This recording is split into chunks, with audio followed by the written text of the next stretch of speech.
I love being married. I love being married. It's the best. Thanks for being here. I'm excited for this conversation. It's Same. it's one I've been looking forward to all week, to be honest with you. Awesome. Let's Good. How's dive everything going by you? in. Life is lifing. I have a newborn. I'm a new mom.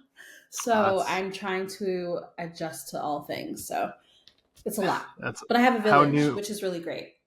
That is really important. How new is newborn? 4 months. Awesome. That's a really exciting time, and I'm so happy for you. How Four are months is you? 4 months is a How are you great finding age the adjustment? because 4 months is a great age because like he's reacting and smiling and like Yes. So this is my favorite age so far for sure. Yeah. It's fun when they start really like they say becoming interactive, where it's not just Right. this thing that you're taking care of, but like you can get some engagement with them, and they start to really respond to you and that You part see of their thing. personalities. Yeah. Yes. How many kids Yeah. do you have? I have two Okay. kids. I have a boy and a girl. My son Joseph is 11. My daughter Mariel is 8. Okay. Wow. So, I pray for that age. So right now we're in the trenches, but we're making it.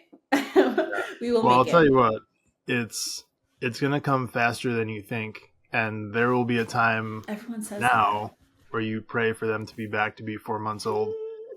So soak it up. I It's will. it's such an amazing time, and it's also really incredibly stressful, as I'm sure obviously you know, with like probably not Yeah. sleeping at all ever. Yeah. Um, Yeah. For sure. but it's such a blessing to be able to be there for them and kind of experience that, because it changes so fast, right? The difference between obviously 0 and 4 months Yeah. is huge, right? And once they start to become a year old, then everything is like it Yeah. multiplies so incredibly fast, and the personality comes out, and then they're Yeah. interacting. Next thing you know, you're dropping them off for school, and like it happens like that. So I've heard. definitely enjoy that. Thank you for the advice. That's I really appreciate it. I've always that's wanted so to be a exciting. mom, and we're working on baby too. So I'm Oh, trying to do exciting. them back to back because I would love my life back. Not my life back, but like you know what I mean, like getting back to myself. Like Yeah, that's really important to me, so I can be present and full for them. It's a big that's transition good. for me. So 2 is the goal for you guys? In a perfect world, I'd love a busy household. So I would love Okay. 3 or 4, but we'll see what my husband says. I like it. Yeah. I like it. That's amazing. Well, I think it's really cool to be able to have them back to back like that, to have them close in age, because then they Yeah. get to really be their own friends, right? So it's not this big age gap. It's cool to have them kind of close together. Yeah. I really feel like I have it much easier than a lot of women because I'm an entrepreneur. I guess people may look at that differently, but I like I have the flexibility. I can be at home. I can choose when I want to work. So like I'm very blessed in that manner. Very, very Yeah, blessed. I couldn't imagine like jumping back into the corporate world, just not feeling fully ready. Um, yeah, it's a lot. yeah. Well, I guess that could probably go either way, right? So it could be Mm-hmm. either as an entrepreneur, obviously you have a lot more stress on your shoulders to be responsible for everything, where you can't just show Mm-hmm. up at work when you're tired and kind of get through a day and get the paycheck and keep it moving. Yeah, You have a lot more weight on your shoulders to be able to take care of. but I feel because I'm an older mom, like I'm 38 this year. Um, and I've been running my company for quite some time. I have the team and systems and Mm, infrastructure in place. So I'm not like in the weeds, yeah, So I think that makes like, yes, of course I have to work, but like I think that makes it incredibly easier because I have a number two woman, right? And so she is essentially another me, which is really great, which I don't think a lot of entrepreneurs have the time to identify this kind of talent. And so gives me confidence knowing that when I'm not there and I'm not present, I'm not in the meetings, that everything's taken care of. So yeah. that makes me feel a lot better. Mm. Do you find there to be some hesitation in society between chasing the career versus becoming a mom? Like, I feel like being a mom is not as promoted as it should be, right? It's almost like we promote, hey, being the entrepreneur woman and going out there and accomplishing things career wise, even if it's not entrepreneurship, even if it's climbing the corporate ladder and doing something prestigious on the corporate side.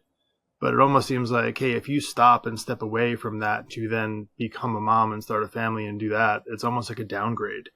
But to me, I think raising a family and bringing life into this world is an upgrade. Where do you fall on that?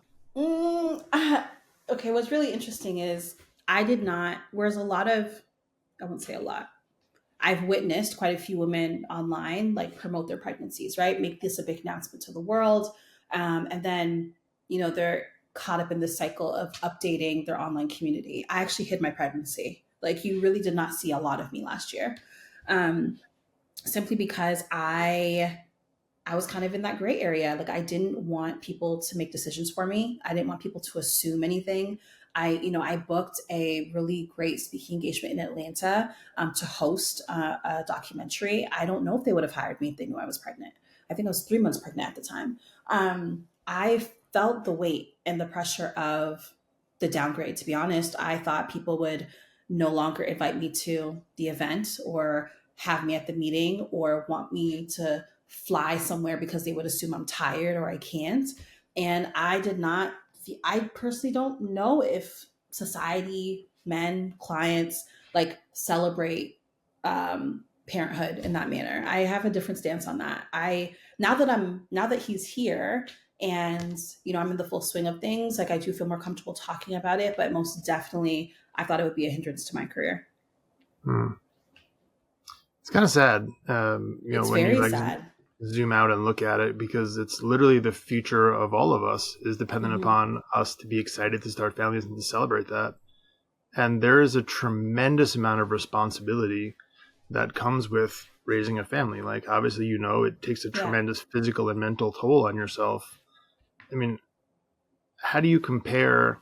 I don't even know if you could compare, but the stresses of being pregnant, starting a family, to the stresses of entrepreneurship. Can you even compare the two? Like, which one is more, requires more mental resilience to kind of get through?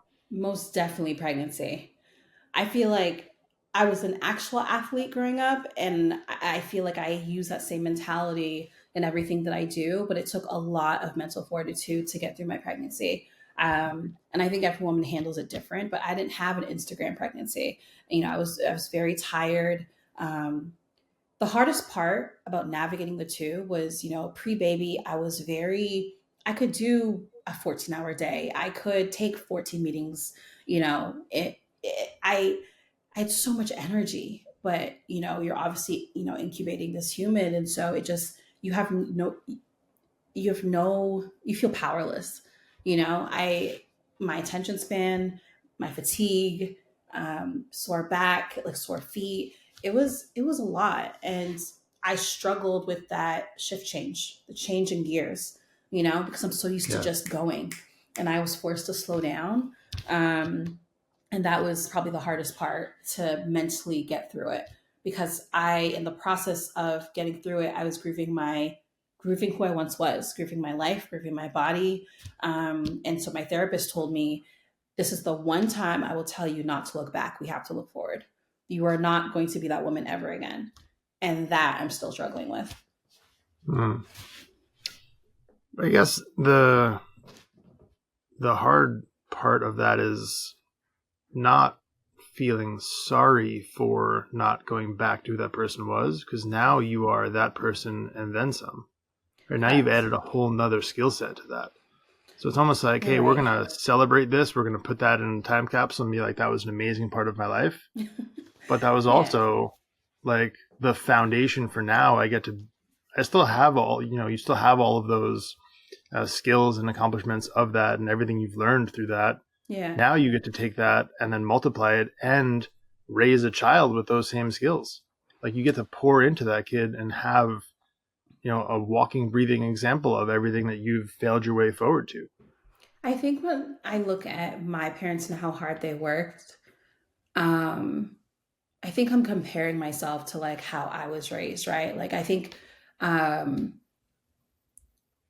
so I've always struggled with mental health, and I think what has saved me in these last few years, and even like saved me from postpartum depression, is work. Like I didn't take a mat leave. Number one, I inquired with mentors and OGs in my field and asked them what their mat leave looked like as an entrepreneur, and nobody could give me a roadmap. So that was one. That's, I don't know if that's a good or bad thing. And number two, I do feel like my work is a big part of my purpose. And now I have a shared purpose, obviously being a wife and mom, but I have witnessed so many women in my life shelve their dreams as a result of becoming a mom. And my, I think I'm reacting to, I don't want to lose that part of myself. Yeah. Because you could do both.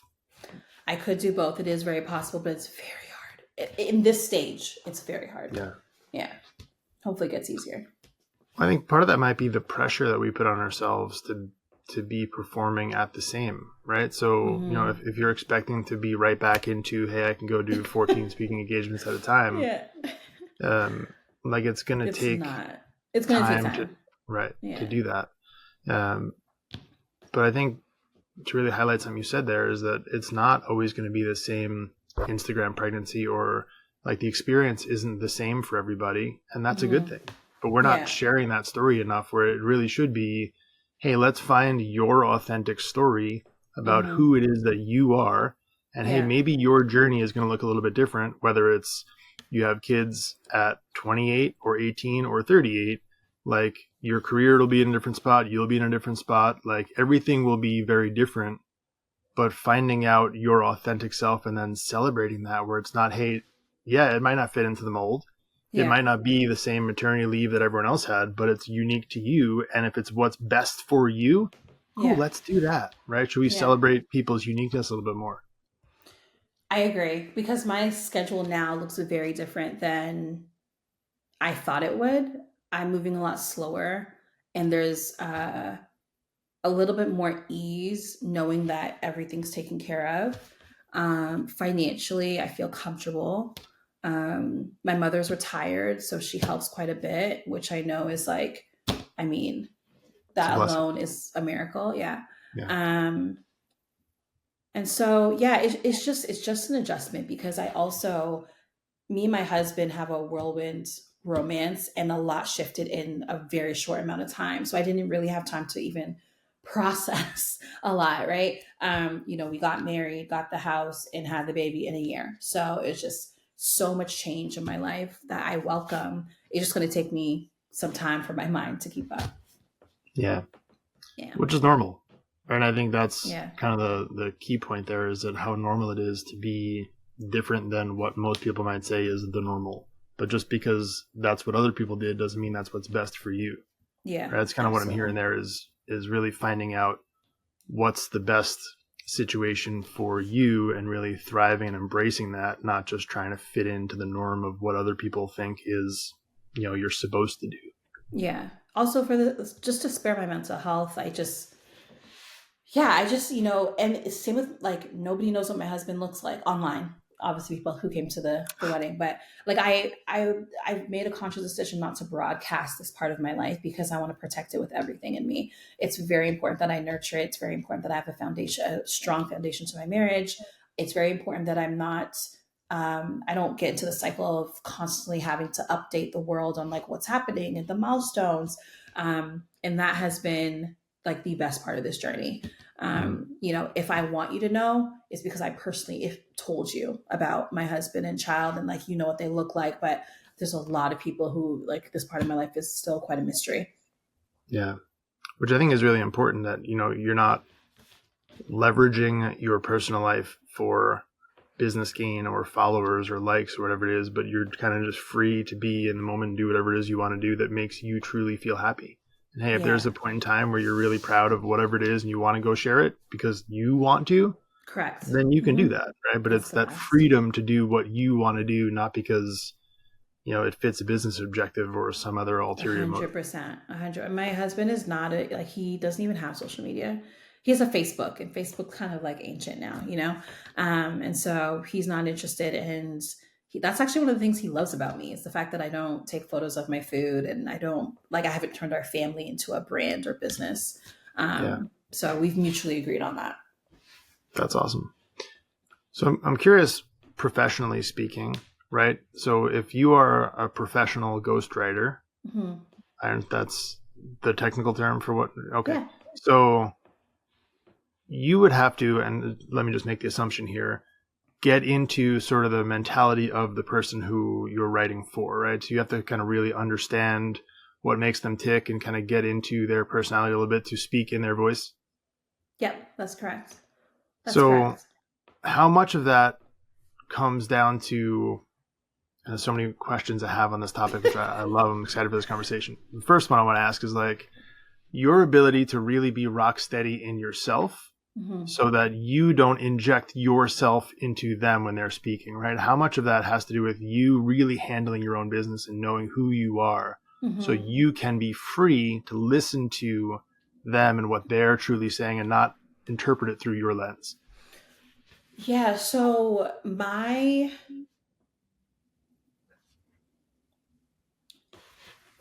study guide begins the minute we get on the call, like before the project even starts. Like from the first conversation, I'm listening to whether or not they use long or short sentences, whether or not they have unique phrases, whether or not they're using humor, whether or not they are kind of quirky. And so, like, are they taking pauses, long breaks? Like, all of these things make up their voice, right? And so, like, they don't, I mean, unbeknownst to them, they don't know that I'm listening for these things. But from the minute we meet, I'm tapped in. Um, I would say nailing down the voice is the hardest part of the job, um, because there's a lot of people who really don't know who they are, to be honest. And so, they may think it's one way, but, myself and the world perceives them in another manner. But it's very important that I don't inject my own personality into the writing. But so I'm able to shut that off.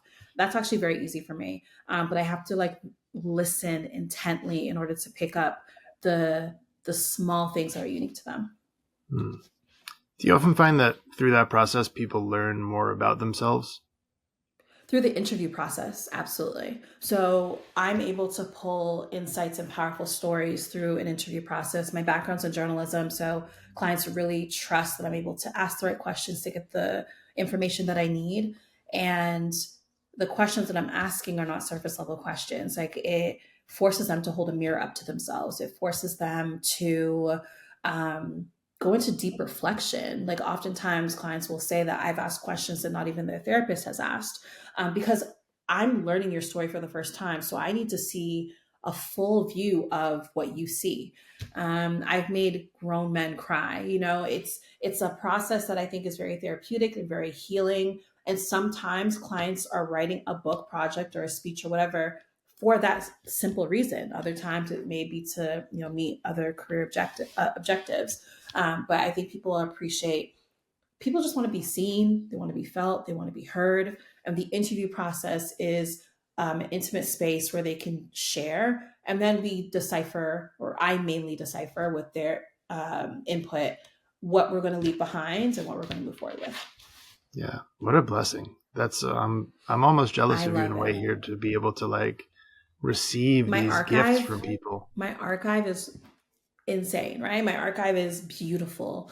And clients really trust me with these intimate stories. I know where a lot of the bodies are buried.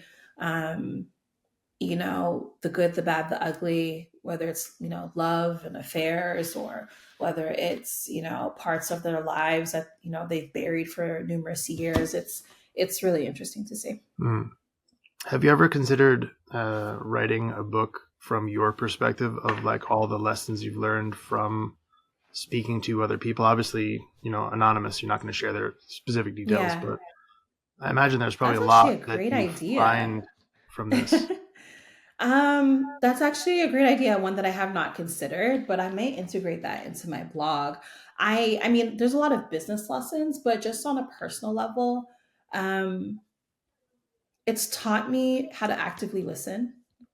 It's taught me patience, right? Because when someone's sharing something with you, you don't want to rush them by any means. You want to make sure that they feel comfortable sharing. That's how you're going to get the best out of them. It's taught me that even the biggest names are human. I mean, I Mm. knew that, but just when you talk to individuals, you really get to see a part of themselves that they don't necessarily share with everybody. And it's taught me that people they understand that healing is a part of the process. They understand that they need to uncover parts of themselves in order to get to that next level. I love that. And you're a proponent of therapy, right? You believe in therapy for yourself or for the people you work with? Absolutely. So I've struggled with my mental health my whole life since I was a child. I was tortured and bullied as a kid. And then my mental health issues evolved into me having this desire to build a career for myself in creative arts and creative writing, but not having anyone believe in my talents, or lack thereof, because I struggled with the learning difference in high school.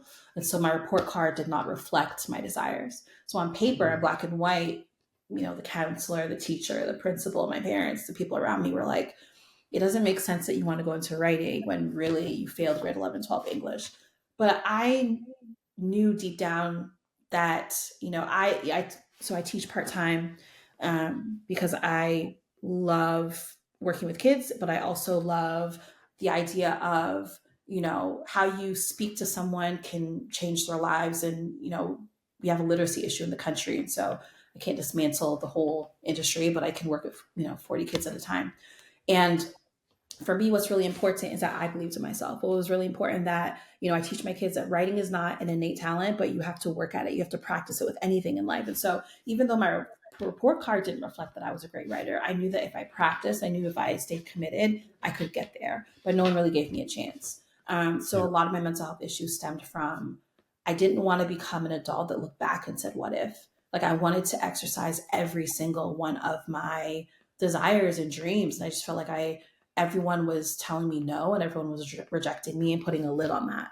And that was really frustrating to me, because I feel like when you're a little kid, you're told that you can be anything and everything you want to be. And then you grow up and you're then told you need to be realistic. And so I feel like a lot of young adults get stuck in that gray area. And so I've really dedicated my life to helping young adults see beyond the limits of their circumstances. So, I've been mentoring for well over a decade. And I also, even though I really don't have the time to do it, I've opted to teach a college class. I teach business communications because I'm so fired up and so passionate about how young people see themselves, but also too, statistically, research shows that young people are not reading and writing at a level that they should. And that makes me sad. I agree. I think what I'm hearing you say there too is how important it is to encourage people to find their voice. And maybe it might not fit the traditional mold of the rubric they're going to be graded against in their English class. Yeah. But that doesn't mean that their voice is any less important. Correct. That is very accurate. Absolutely. And you only get that confidence through practice. But when everyone's telling you no, and everyone is, telling you that you need to fit within a box, then it makes you want to shrink yourself. Yeah. And then you don't take risks. You don't make that big leap, and you don't raise your hand, and you don't ask questions. And it has such a rippling effect. Yeah. Because I don't think you could really define, I mean, obviously, like there's proper grammatical English is what it is, right? But it doesn't necessarily mean if you tell a story in a certain way and the story is authentic, it's impactful, because you did not use proper grammatical English does not mean it's any less valid of a story or it's any less impactful. Exactly. And that's what editors are for. Even today, I don't have perfect grammar and punctuation, but I have a team of editors that work alongside myself and my team of writers, and they refine our work. So, I mean, I'm just glad that I listened to myself. I do believe, the advice I give young people is that your parents love you, but they don't always know what's best for you. And sometimes you put yourself in a position where you have to decide whether you're going to listen to your elders or listen to your heart. And your heart will never lead you astray. So I'm really happy that I took the risk. I dropped out of college. I turned the world into my classroom. That was probably the biggest decision of my life and the best decision I ever made. I love that. I'm curious to how that relates to now your parenting style, because right now you have to be a parent and do the same thing, right? I know. Oh man. My father really pushed me, and I have yet to decide what I'm going to keep and what I'm going to leave behind. But in my household, we didn't celebrate participant ribbons. You were one or none. I remember my dad making me sit at the kitchen table and read him the newspaper and report to him, what was going on that week. And I'd be in tears because, like, what 7-year-old wants to read the newspaper? We weren't necessarily allowed, if we were going to do any sport for fun, do it in school. But if he was going to contribute money to your sports career, you're going the distance. There's a lot of pressure. I want to say good pressure. Today's kids, I don't know what they would say about that. But I tell myself, if my son wants to pursue something, we might do 4 a.m. runs. Right. I'm that type of parent because that's how I was trained. Whereas my husband is very, very different. He's more of the gentle parenting style. Even though, I had a lot of conflict and opposition with my parents, honestly, I'm grateful for it because I don't think I would have fought as hard for what I wanted in life had I had everybody baby me. Yeah. Yeah. No, I And strongly agree. I do believe, but I want to say one thing. I do believe in positive reinforcement. I do believe that, you can't rule with an iron fist. However, I think a lot of kids are soft, and I'm raising a son and I don't necessarily know, although don't get it twisted. Like, I know the narratives around boys having to be strong, not always feeling loved, they don't always get hugs and kisses and I love yous. And I want to do all of that. But I also want to teach him that you have to work for your shit. You really Yeah. have to put in the 10,000 hours. And so since I became pregnant, I've been writing him love letters. And like a lot of these stories or a lot of the rules, let's say, I may like bring forward, I'm giving context in my personal stories through these love letters that Mm. it's a book that I'm going to give him when he's older. I love that. That's an amazing idea. Thanks. I just didn't want to forget how I felt in every moment. So when I'm feeling something, thinking something, or there's a milestone, like I write it down. Or if I have a memory, this is why your mom's like this, and this is, today I'm having a shitty day. This is why.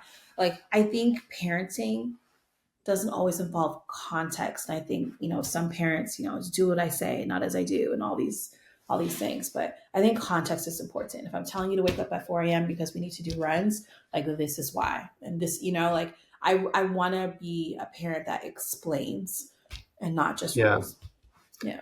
I think a big part of that too is what's caught, not necessarily what's taught, right? So Mm-hmm. when they see mom or dad get up at 4 a.m. for a run or work really hard on something that they believe in, Yeah. or not give up when it gets hard, that's normal to them, right? It becomes, to me, a little easier to operate that way because it's not just, hey, do what I Mm-hmm. say, but Yeah. now Yeah. just watch my example, right? Because they're It's part watching of our anyway, lifestyle.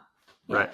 Yeah, and Mm-hmm. I think it's way more fluid. I think even to my son, because I've had that same thought as well, right? You want to raise someone who is strong. Mm-hmm. How do you make somebody strong? Right? There's like traditional knowledge where it's, hey, walk it off, rub some dirt in it, don't cry, put your emotions in a box and just move on. Or learn Mm-hmm. how to handle them, right? Because to me, you can't process an emotion that you can't first feel. Right. So I feel like you need to teach them how to understand their feelings. Mm-hmm. But the most important part here is you make your decisions based on your commitments, not your feelings. So like Yeah, there I has agree to with be that. both sides of it, right? You have to be able to understand what you're feeling, Mm-hmm. but not let those feelings dictate your actions. I think that's Yeah. a really important nuance there. I think every action has a consequence, right? And I would like to teach him about outcomes, right? You only get back what you put in. I think that's right. Simple math. So if you actually, I saw this really interesting video around sleep and how, especially boys, like, oftentimes we're kind of groomed to like wake up early, like, and if kids sleep until noon, they're lazy. But I was watching some researcher on Instagram who said that actually, like, we should be letting our kids sleep because, like, during certain years, maybe their teens to 20s, like, that's when they need it the most. And that's where they're developing and growing. And I thought that was really interesting. And I'm like, how many of these rules or stipulations do we have in place when, maybe research like proves the opposite? Because I didn't even think about it. We automatically assume because someone's in bed later in the morning that they're lazy. So like I'm trying to rewire and reprogram a lot of the things that I was raised with. You know, we got up early. We did our chores. Like, you know, my father was a lieutenant, and so like we were very, you know, we had routine. So I'm trying to figure out how I want to show up for my kids. Yeah. I think a big part of that is, you know, what we talked about before, allowing them to feel loved, appreciated, seen, and heard for who they are. Right. Hmm. So if you as a parent are seeing who your child is Yeah, and we the have to things that adjust. light them up, right? You can adjust where it's like, hey, I see them. They get really lit up when they're doing an X and Y, Z activity. Correct.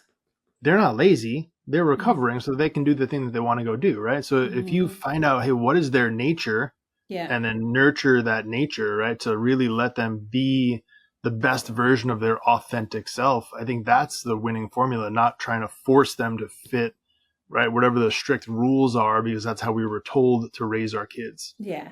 And I think that everything you say requires listening skills and paying attention.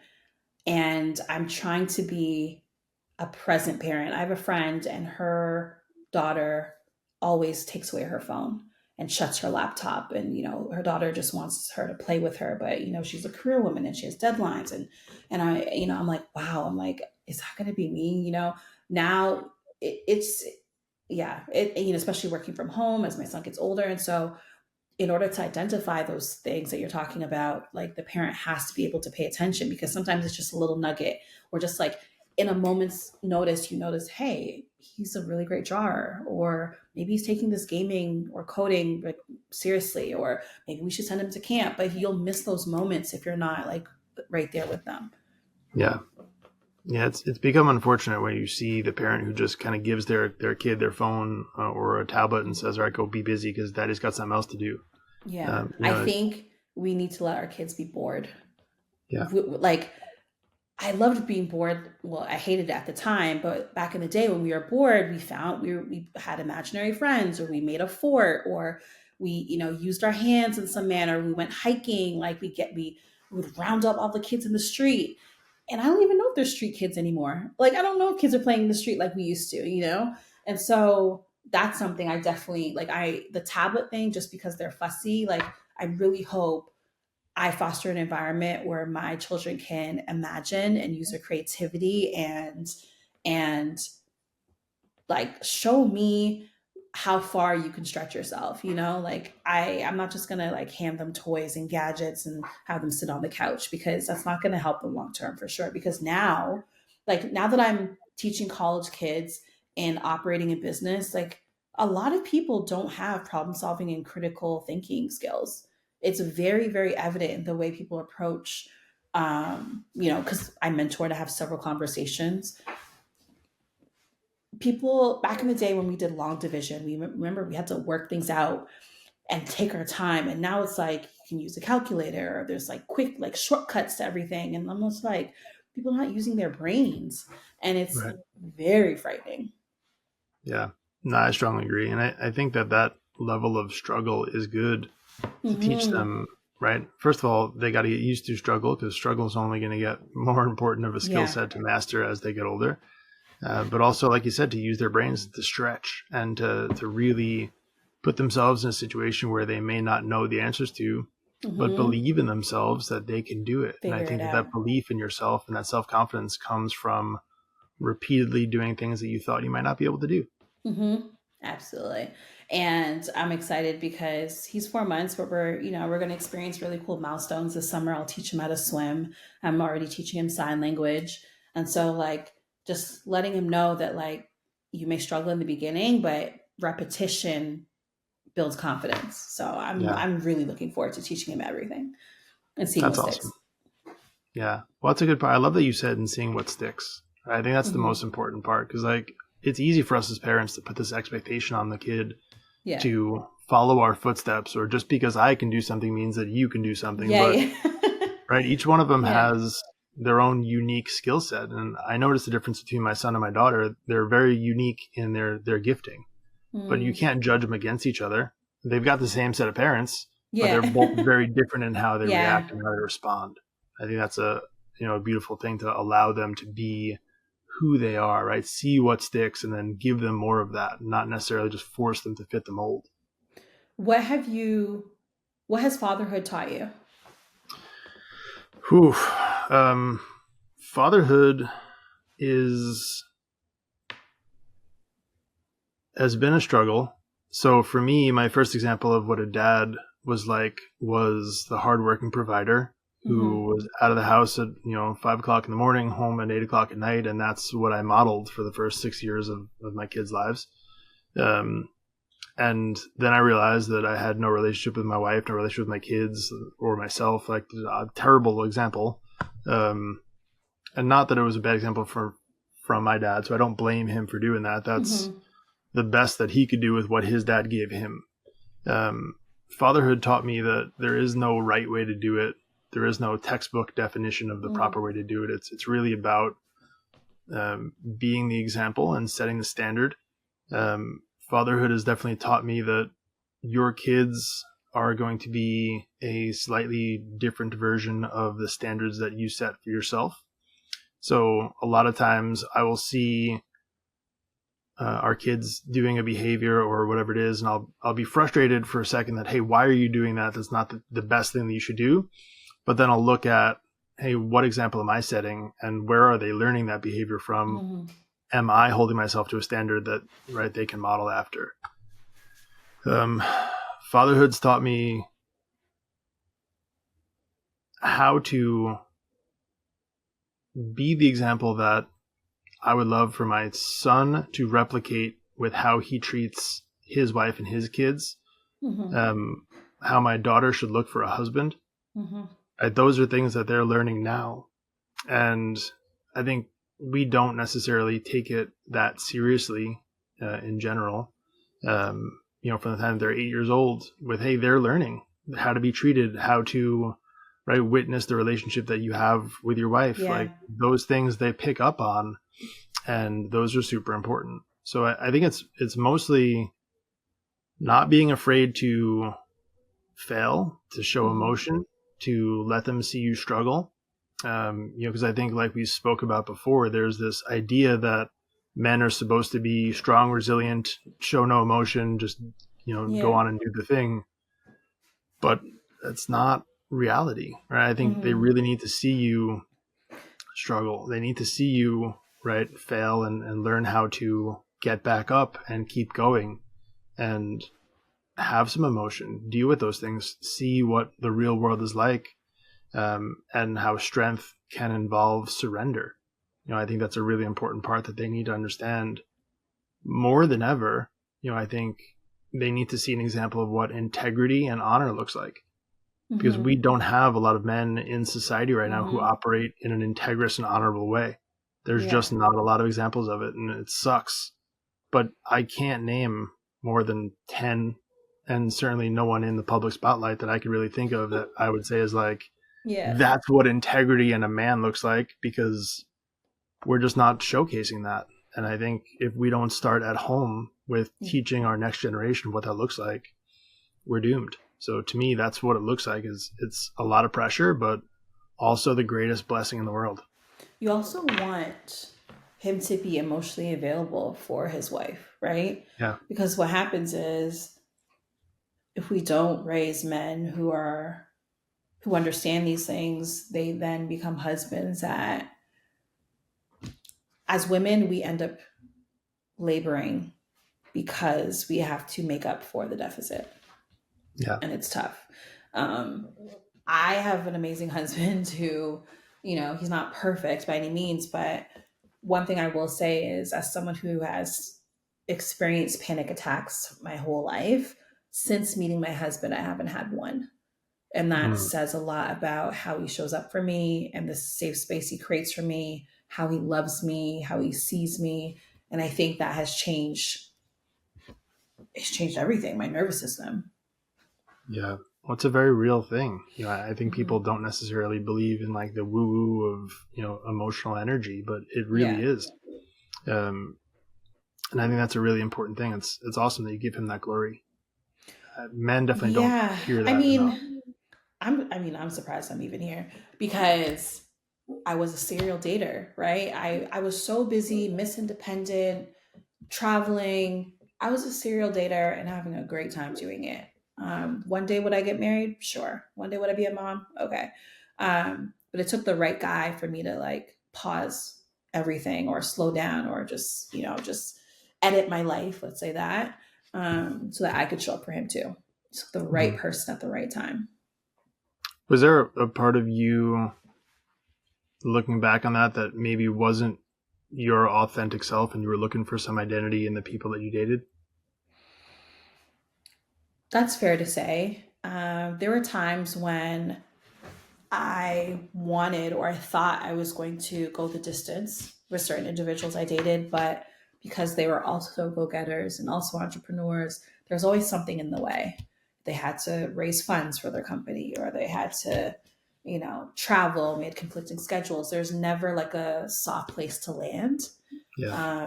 And so, you just end up on this carousel of lovers, a carousel of um, relationships that don't feel grounded, right?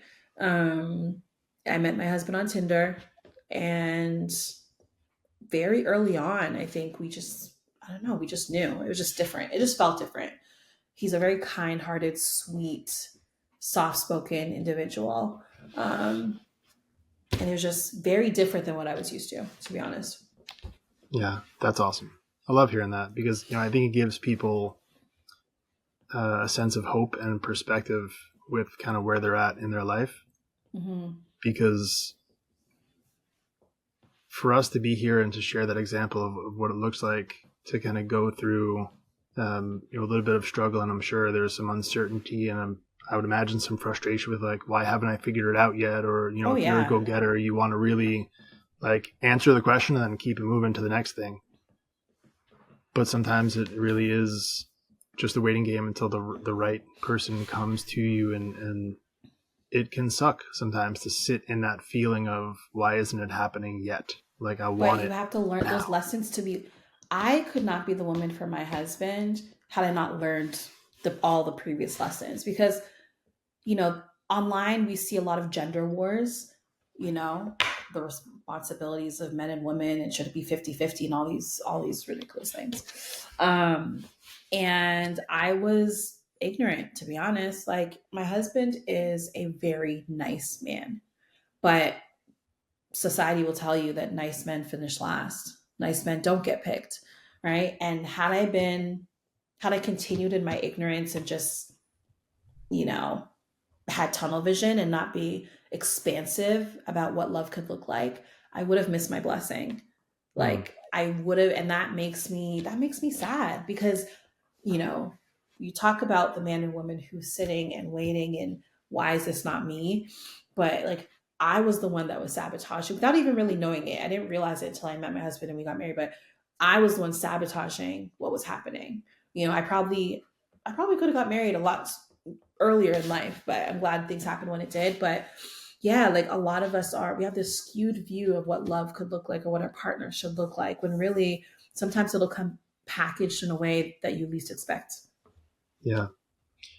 It really makes me wonder about, and there's a lot of nuanced way to word this, so let's be Mm-hmm. careful with how I say this. The fight for equality Yeah. rather than celebrating the authenticity and uniqueness of each other. Because I feel Mm-hmm. like there's this men are better, women are better, let's be exactly Yay. equal, rather than like, hey, you're both freaking awesome, let's celebrate your uniqueness. And it doesn't have to necessarily be equal in everything, right? There should be 100%. equality in lots of things that there aren't, unfortunately. We should be Mm-hmm. respected equally. We should be Mm-hmm. given opportunities equally. Let the cream rise to the top. Hey, not everyone's going to be the best at this thing. Yeah. Let's find out what your authentic gift is. Yeah. And I think it really takes a certain sense of who you are authentically to be able to celebrate each other, right? Because, I look around at a lot of men. I'll speak from the man side, and I'd love to hear your perspective on this, who want to be the alpha male. We want to beat our chest and say how strong and important we are as the man, and we can't give glory and honor to our wives because we have to be the most important one, Right. right? But You know, Mhm. to me, I was raised, hey, you got to respect the queen because the queen can make moves the king can't. And it's Correct. not necessarily that the king is better, the queen is better. Like, who cares who's better? You both need each other. And like, you Mhm. got to be able to give glory and honor to the other person, not 100%. worry about how it looks on you. And I think that that's a real big lesson people need to really take to heart and to show up for each other first. I like your king and queen reference because I love chess and that's very much in alignment. Um, I completely agree. I mean, there's sometimes I only have 10% and he gives 90 and vice versa. Um, what I love about marriage is that it allows, I think oftentimes women have an S on our chest, um, because because dating life is a challenge. We feel that we have to do everything ourselves, right? We don't need a man. We're independent. Marriage feels really nice because I can finally collapse in someone's arms after carrying such a heavy load for so many years and feeling like I had to do it all by myself. But if you have a man that's alpha, it tells me that maybe he's not empathetic and maybe he doesn't know how to have intimate moments outside of, sex. Maybe it tells me he's not romantic. He doesn't know how to be soft. If you're just beating your chest all the time, that's not necessarily attractive to us. Like I think not you, but generally speaking, like alpha men think that they're doing something by just showing up and providing when like relationships are so much more than that. Because Yeah. the thing is, if something were to happen to you, Mr. Alpha Man, like if something were to happen to you, you want your wife to want to be there for you. You want her to, if you get into an accident, you want to know that your partner's going to wipe your ass. You know what I mean? If you get Yeah. sick, if you lose everything, I've dated men in the ivory towers and have the businesses and like, you know, if you lose everything, you want to know that your partner is not going to shame you for it. It's not going to, you just want to know that your person is your person and is going to be there no matter what. And Yeah. so I don't know, like I've dated alpha males and it's not all that it's cut out to be. It ends up being a very lopsided relationship, it's one-sided relationship, and it's very lonely. Like you're partnered, but you're very lonely. Yeah. It is, Yeah. there's this sense of, hey, you're there to serve Yeah. and not be served, right? And it's not Mhm. very, reciprocal, where it should be like the best teams I've ever seen, whether it's teams in relationship or sports teams, are people who have this unwavering commitment to support the other person next to them, Yeah. right? And if both people will absolutely die before stopping serving the person next to them, you cannot stop that team, Hmm. because it's so hard to really stop someone who's going to fight not for themselves but for the person next to them, right? And the cool part about that, which is a risk really, Hmm. is when you're in that type of relationship, your needs are being met too, because you're now equally yoked with someone who is also Hmm. doing that for you. Yeah. And I feel like there's a lot of us who are like, man, I'm not going to risk caring about this other person so much, because then what if my needs don't get met? What if Mm. I'm not served in the same way? But to me, I find you got to go first. You have to be willing to be the one who goes first. And I think more important for men to be the one who goes first, to stop Mm. feeling like the woman is there to serve you and to do all these things for you because you're this big important person. Then you're not. Be the one, humble yourself and show up first. And I promise you, you're Yeah. going to get back way more and way Oh better yeah. than if you try and do it the other way around. I have a question for you. I heard on a Yeah. podcast someone had said two things. Um, no one tells you how much you'll miss your partner after you have kids. And I'll give context because I want to ask you about this. I find, me and my husband, we always talk about, remember when we were dating? Remember when we did this? And I mean, we just started the journey. You're, further along than I am. And, sometimes I'll turn to him and I'll just say, I miss you. We're in the same house, in the same space. And I'm just like, I miss, you know where I'm going with this? Yeah. Do you think that statement is true? Like do you find yourself missing your wife, or are you both actively, how do you navigate that? Because when you have kids, like life becomes full with kids stuff, Yes, right? it So does. so yeah, how do I you would navigate? say you navigate it by over communicating. Yeah. and being willing to share that emotion and say, hey, I miss you for whatever reason right now, because I also miss when our kids were 4 months old, right? Mm-hmm. And it's a chaotic time, right? Where my wife breastfed, where it's like there's a lot of responsibility on her in that moment. I literally can't do much, but like make sure that you're taken care of. Yeah.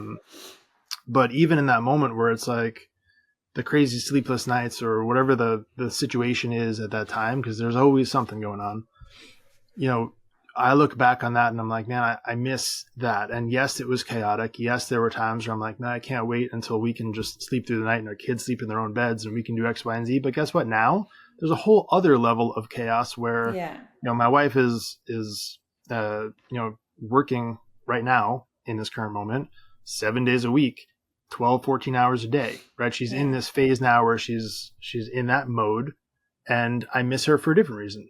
Mm-hmm. But if I don't tell her that and show up and support her, it's very, very, very easy for me to be like, man, now you're in this phase of your life where you're chasing a different thing. I can feel slighted that you're not here to do whatever, right? It's not my responsibility to fold the laundry, blah, blah, blah. No, shut up and show up. Like, I think we really got to do the thing, because every phase of life is different. Mm-hmm. But we have to really soak up the moment that we're in and realize like there's going to be a time in 4 or 5 years from now where we're going to miss this level of chaos, right? And just enjoy it. But I think, you know, what you said before about, hey, sometimes you'll have 10, your husband will have 90, or vice versa. Over communicating that and being like, hey, just the little touch points, even if it's a text message that doesn't get read for another 6 hours because they're crazy busy, just tell them you're thinking about them. Just share that little part. Just over communicate. Hey, right now I'm at 10. I need your 90. Like, just sharing where you're at with each other and just being willing to be vulnerable, I think is the most important part of that, and really soaking it up, because you never stop missing each other, hopefully. Yeah, I know. Ooh, I love being married. I love being married. It's the best. Like, and one more thing. So I saw this podcast headline and it was like something along the lines of, "Are healthy relationships boring?" Right? And I've been seeing some videos pop up on Instagram recently around this conversation. And sometimes, you know, on a random afternoon on the weekend, you know, me and my husband will run errands, and I'm like, I love those moments. Like I find joy in the mundane. And I wanted to know, like, what do you think of that headline? Are healthy relationships boring? Because it's like, I think a lot of times when you're in the dating pool, you're so used to chaos, right? Like, it's ghosting, it's an attitude, it's just like you're everyone's putting on this fake persona. Like, there's so many moving pieces to the puzzle that when you get into a marriage and it's actually going really well, I think some people can assume, because some people can get like, I don't know, it's like, I don't know how long you've been married or if when you've last dated, but like, it's just, I think some people are just used to drama, used to the chaos. So when you get into something peaceful, if you're not in a place mentally, spiritually, emotionally to like welcome that and just know, like, no, this is how life can be and should be, you may sabotage it. Yeah. We love doing the boring stuff. We love doing the boring stuff. Oh, because it's by whose standard is it boring? By society's standard, right? But by your standard, it's exciting. You like doing it. And I think that's the thing, is like, if you look at it by a societal standard, a lot of the mundane stuff like going grocery shopping or cooking the kids breakfast before they go to school could be boring, could be frustrating. Like this morning, we put on some music, we had fun, we made our breakfast, we got the kids to school. Yeah. You can find the joy in the little moments, but I think it has a lot to do with being present in those moments. Right? And that's so much of the biggest struggle, is we get stuck in our own heads with what this example of relationship should look like. It's this Hollywood love story. Sometimes it's not. Sometimes it's changing a diaper and throwing poop at each other at 3:00 in the morning because your kid craps his pants. Like, it just is what it is. But some of those are the most fun moments you're going to have, where you just look at each other and you're like, we have to laugh, otherwise we're going to cry. Those are great times. And you're going to miss those times. But like, yeah, it's boring and it sucks by societal standards, but Yeah. I don't want to live an average life by societal standards. I want to live my life, and I want my life to be fun. So if you're willing to have fun in those moments, Yeah. yeah, it's boring, quote unquote, by your standards. I love it. Me But I think it too. really has so much to do with the joy that you put in by being willing to not force so much of your identity to come from these things you're doing, but just being so settled in who you are that you have the freedom to show up and just enjoy the moment for what it is. I agree. So good. So, so good. I've never had a conversation like this as of yet around marriage and children. Like, this was a very fruitful conversation. I'm really grateful Thank you. for it. Well, I'm grateful for Unexpected. you. I thought we were going to talk business today, but this is a really great, unexpected turn. Thank you. And, I think in a way, well, I don't know where I want to start with that, but yes, I agree. That wasn't my intention for this conversation, but it's why I love these conversations, because it's just two people who are passionate about a thing and we just talk. Yeah. But that's where there's so much fruit that comes from that, because it's not, hey, tell me about the most exciting interview you ever had. No one wants to listen to that. Yeah. There's no heart in that, right? Like, yeah, like it's cool, kind of, but this is where the fruit comes from. And I feel like when you allow people to be their authentic self, not just in this conversation, but for the people who are listening to this, who get a little wisdom, a little nugget, a little perspective, they can show up in their lives and be a better version of themselves, more healed, more authentic, more real, more present.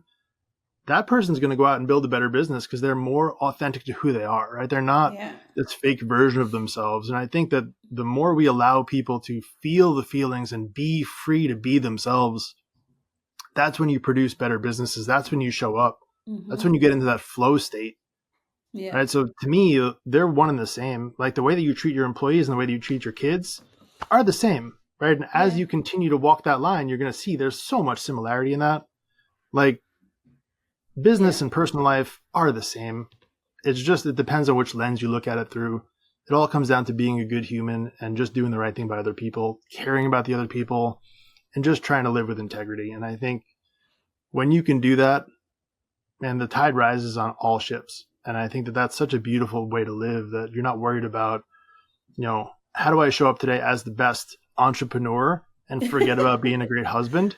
It's all the same. It's the standards you set for yourself. So honor to you for showing up in this conversation and starting the way you did, because it allowed us to really go down that road and asking the questions. I love when people ask me questions because it's conversation. It's not this one-sided thing. And I love that. So thank you. It's so crazy when we started, like, kind of just jumped into conversation. I was waiting for you to be like, okay, I'm going to do the intro. Like, how typical. I was like, oh, this is like, we're doing this. We're just going. Okay. Oh my gosh. Because, typical, other podcasts, like they stop. It's like, okay, I'm going to count you in.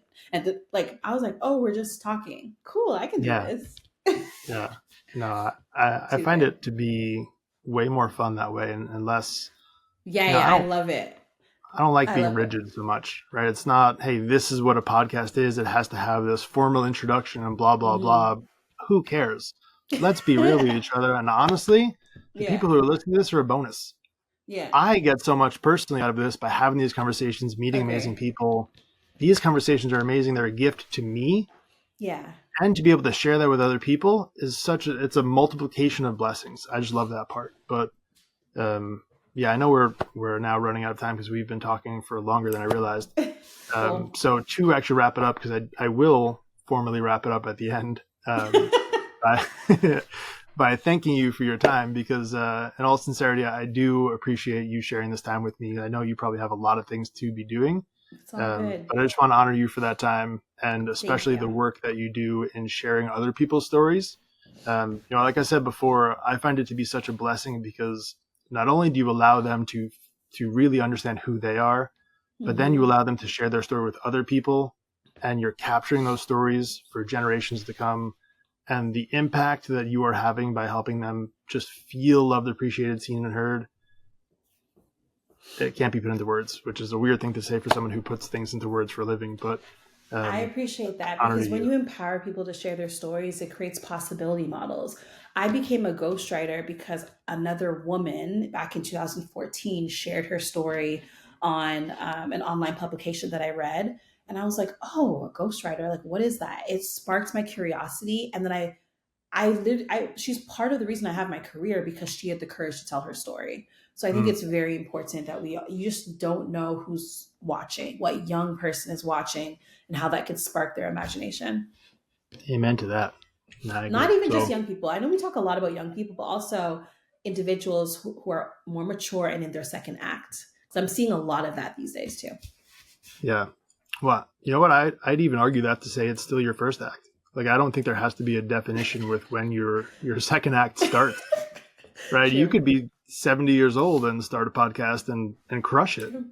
right? Yeah. You're still, living your life to the fullest. And I think that's a really beautiful part when people feel that permission that, like, hey, it's not too late to start. Mm, Just be yeah. you. Agree. Mm. Thank you so much for your time. Appreciate it. I love it. Thank you. Bye. Hey, before you go, can I pray for you real quick? Dear Heavenly Father, I want to thank you for this opportunity to sit down with our guest today and to share the raw and authentic and vulnerable versions of our lives, to allow people to look inside the good, the bad, the ugly, to share how we show up as the raw and authentic versions of ourselves. And I thank you for the opportunity to share this with the person listening to this podcast right now. I ask that you continue to bless them with more and more opportunities to show up in their own life as the version of themselves that you've designed them to be. I ask that you continue to provide them the wisdom and the courage to pursue the things that make them truly happy.